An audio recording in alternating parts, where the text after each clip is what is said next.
ያልሰማም ይስማ ላልሰማም ያሰማ በአለም ዳርቻ የምትገኙ እህቶቼ ወንድሞቼ አክሱም ላይ ያሉ እህቶች ወንድሞች የተሰጣቸው ማስጠንቀቂያ ስትሰግዱ ቢያገኟችሁ ቢደበድቧችሁ ቢገሏችሁ እኛ ተጠያቂ አይደለንም ብለዋቸዋል።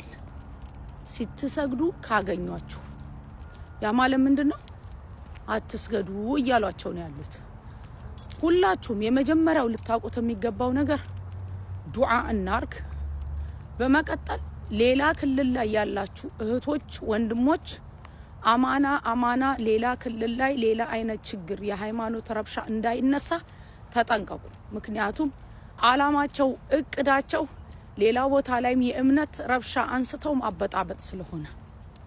በመቀጠል እዛ ክልል ላይ ያሉ አመራር ላይ የተቀመጡ ሰዎች ምን ያህል የእስልምና ጥላቻ እንዳለባቸው ምን ያህል አገርን ለመበጥበጥ እየሄዱ ያሉበትን ርቀት ምን ያህል የሰው ልጅን መብት እየገፈፉ እንደሆነ بإذن رب العالمين በምንችለው ቋንቋ ለዓለም ማድረስ አለብን። ሁላችንንም ይመለከታል። ይሄ የኔም የናንተም ኃላፊነት ነው። بإذن رب العالمين በዚህ ዙል ሒጃ ላይ ዱዓ እጅግ በጣም